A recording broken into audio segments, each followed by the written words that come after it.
Naalala ni Yuan ang mga ikinwento sa kanya ni Kronos tungkol sa mga kalupitan ng ama niyang si Uranus. Kinain daw noon ni Uranus ang sarili nitong kapatid para mas lalo pa itong makapagpalakas. Ikinonsumo raw nito ang tiyo niyang si Pantes pati na rin ang mga higante na nakulong noon sa Tartarus. Ikinwento ni Kronos na kinailangan daw niyang makipaglaban para magawa niyang mabuhay. Inipon niya ang lahat ng mga rankers na nabubuhay na noong sinaunang panahon gaya na lang nina Odin ng Asgard at Vishnu ng Veda, para patayin ang kanyang ama. Binahagi ni Kronos na sa bandang huli raw ng kanilang pakikipaglaban ay sila ang nanalo, pero nasawi raw ang kalahati sa mga rankers na kasama niyang nakipaglaban.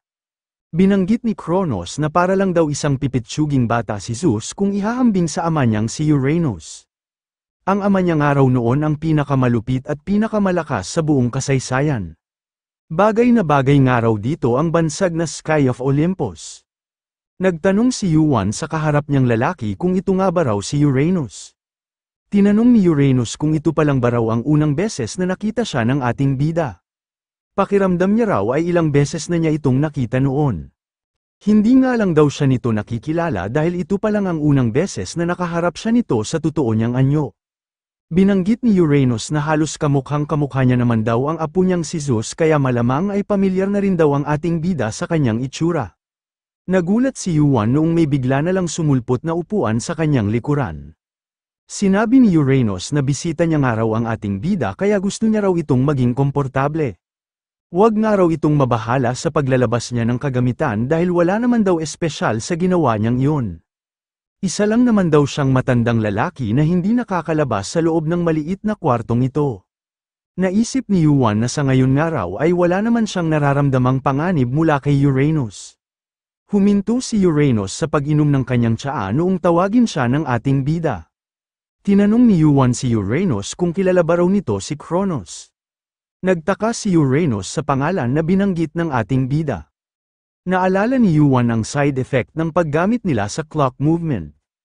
Mawawala na nga raw sa panahong babalikan niya ang buong existence ni Kronos. Ito ang sakripisyo na kailangang pagbayaran ni Kronos sa ginawa nitong pamamakialam sa oras ng mundo. Napaisip si Yuan kung maging si Uranus ba raw ay nakalimutan na rin ang anak nitong si Kronos na siyang pumatay sa kanya. Sinabi ni Uranus na talagang nagsipag nga raw ang ating bida para makolekta ang lahat ng mga piraso. Hindi niya raw inasahan na mapagsasama-sama ulit ito ng iisang tao. Naisip ni Yuan na tama nga raw ang kanyang hinala, na wala na rin daw si Kronos maging sa alaala ng sarili nitong ama. Sinabi ni Yuan na narinig nga raw niya na puso ni Uranus ang hawak niyang item. Tumugon si Uranus ng parang ganoon na nga, ito nga raw ang nagpapadaloy noon sa kanyang dugo habang nakakabit ito sa kanyang dibdib. Naguluhan si Yuan sa natanggap niyang sagot kaya sinabihan niya si Uranus nang ipaliwanag nga raw nito ng mabuti. Pinalipad ni Uranus ang item na hawak ng ating bida patungo sa kanyang direksyon. Binanggit niya na ito na nga raw ang kanyang lahat at ang kanyang kabuuan. Nang dahil nga raw dito ay nilamon niya ang sarili niyang kapatid at naghangad siya ng kung ano-anong bagay. Ang kasakiman nga raw ay tila isa talagang hindi nabubusog na halimaw. Patuloy pa rin daw ang paghahangad niya ng kapangyarihan kahit gaano pa kalaki ang kanyang ilakas. Huli ng araw noong mapagtanto niya na naging isa na pala siyang halimaw. Tinanong ni Yuan si Uranus kung ano ba raw ang ibig nitong sabihin. Pinayuhan ni Uranus ang ating bida nang mag-ingat daw ito para hindi ito maging isang halimaw, dahil kahit gaano pa nga raw kalakas o kahusay ang isang tao ay posible pa rin daw itong maging ganoon. Sinabihan ni Uranus ang ating bida nang subukan daw nitong isuot ang hawak nitong item at nang maintindihan nito ang kanyang sinasabi. Pagkasuot ni Yuan sa invisible guantes ay nakatanggap siya ng notification na napasa kanya na raw ang Heart of Uranus. Nasundan pa ito ng isa pang notification na nakuha niya raw ang ambisyon ni Uranus. Naisip ng ating bida na pamilyar daw ito sa kanya pero nakakaramdam daw siya ngayon ng kakaiba. Hindi pa nga raw ito matatag at hindi pa rin ito ganap na buo para maging isa sa mga punla na itinanim ni Foolish Chaos. Para lang daw itong isang bata na basta lang lumaki at hindi nakatanggap ng tamang gabay. Tinanong ni Yuan kung yun lang ba raw ang halimaw na tinutukoy ni Uranus. Sabik na lumabas si Danpong noong maramdaman nito ang presensya ng halimaw. Ginamit agad nito ang skill na Predator at doon na naglabasan ang mga matutulis na pangil na nagsimulang kumain sa halimaw. Tinanong ni Uranus kung nasa ilalim ba raw ng proteksyon ng nilalang na ito ang ating bida. Sinabi niya rin na mukhang nag-alala lang daw pala siya ng walang dahilan. Nagtanong si Yuan kung ang tanong ba raw ni Uranus ay kung pinoprotektahan siya ng maliit na nilalang na kanyang kasama. Nagulat si Yuan noong tanungin siya ni Uranus kung maliit lang ba raw sa paningin niya ang kasama niyang nilalang. Umangat ang level ni Dan Pang matapos nitong kainin ang halimaw na lumabas mula sa item ng ating bida. Nadagdagan din ng 8 ang divinity ni Dan Pong at umangat sa 9.12% ang growth rate nito. Umangat ng 2 points ang arcane power ng ating bida at nakatanggap ito ng notification na natalo na raw nito ang Outer God na tinatawag na Ambition of Uranus. Tinanong ni Yuan kung ano ba raw ang itsura ni Dan Pong sa paningin ni Uranus. Nagulat ang ating bida noong magsimula ng maglaho ang puting paligid na nakapalibot sa kanya, gayon din ang imahe ni Uranus. Tinawag niya si Uranus dahil hindi pa nito sinasagot ang huli niyang tanong. Habang naglalaho ay may sinabi si Uranus sa ating bida. Hindi na ito narinig ni Yuan pero nagawa niyang mabasa ang mga salita na lumabas sa bibig ni Uranus. Sinabi nito sa kanya na muli raw ulit silang magkikita. Tuluyan ang nagbago ang paligid ng ating bida at nagbalik na ulit ito sa loob ng workshop ni Hephaestus. Ipinaalam ni Pandora na nagising na raw si Yuan, tinanong agad ni Hephaestus kung ayos lang ba raw ang ating bida. Tumugon si Yuan ng ayos lang daw siya kahit na naguguluhan pa siya sa mga nangyari sa kanya. Tiningnan ng ating bida ang description ng item na Heart of Uranus. Isa itong puso na nakumpleto ng isang ancient high ranker matapos nitong kumain ng napakaraming ranker. Maaaring magamit ang kapangyarihan na nakatabi sa loob ng pusong ito. Naisip ni Yuan na napakaikli lang daw ng description ng Heart of Uranus at dalawa lang daw ang maaaring ibig sabihin nito. Madalas nga raw na walang silbi ang mga ganoong klase ng item, o kaya naman ay nagtataglay ito ng kapangyarihan na hindi maipaliwanag ng system. Halos ganoon din daw ang description ng Gangner ni Odin kaya marahil ay ganoon din kalakas ang Heart of Uranus.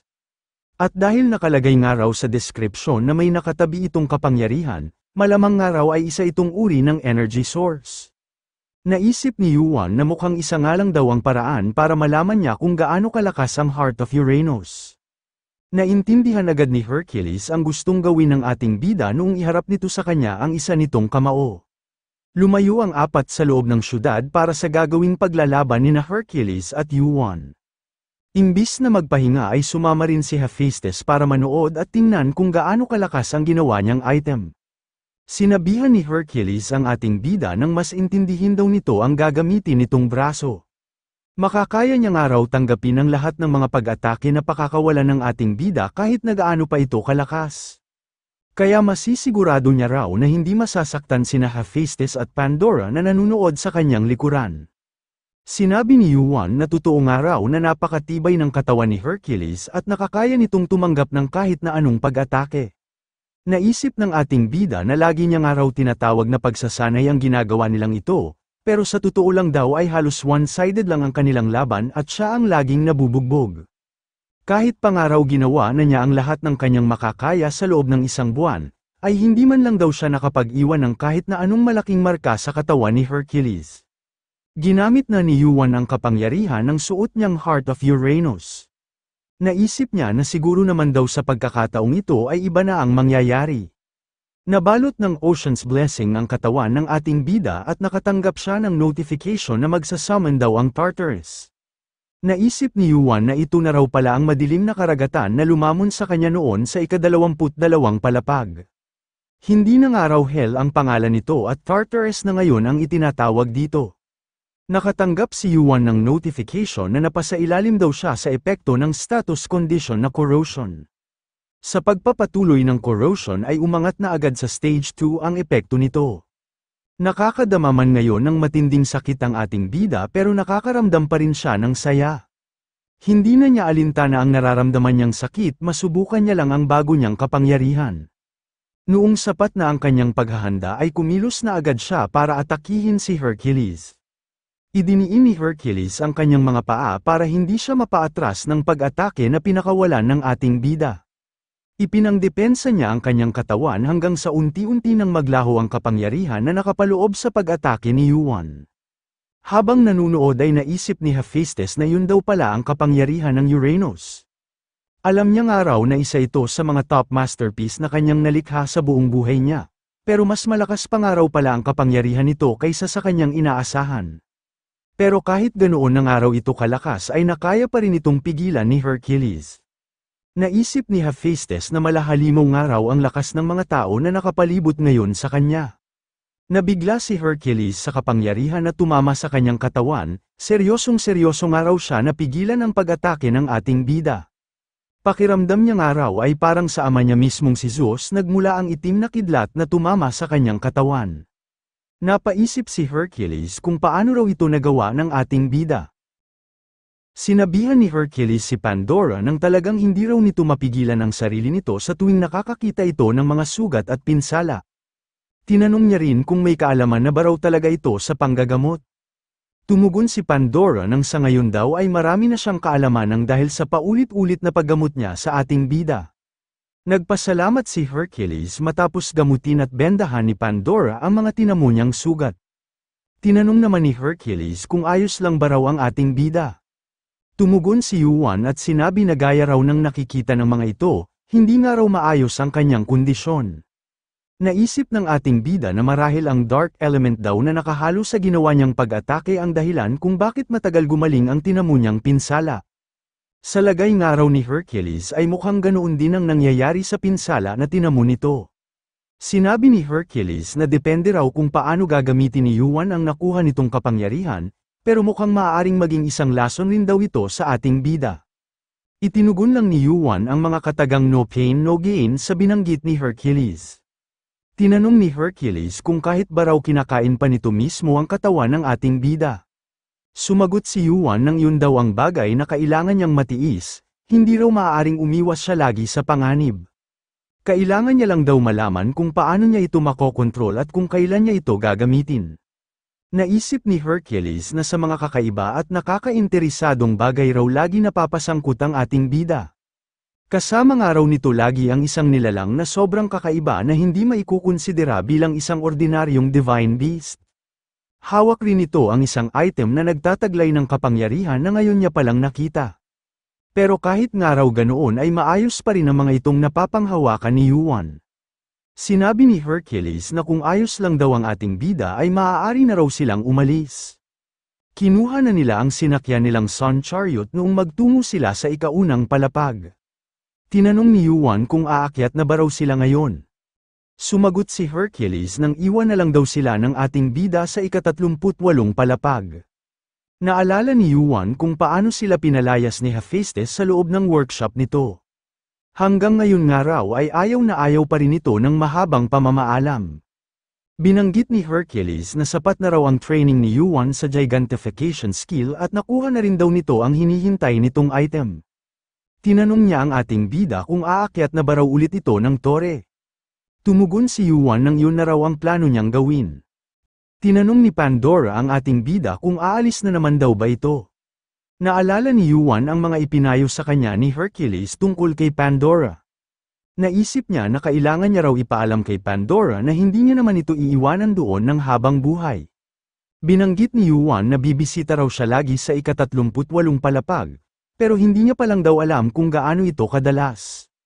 Naunawaan agad ni Pandora na may mga bagay pa na kailangang asikasuhin ng ating bida. Nagsimula ng kumilos ang tatlo para sa kanilang pag-alis. Habang nasa biyahe ay tinanong ni Yuan si Hercules kung ano raw ang nangyari sa Apollon siblings.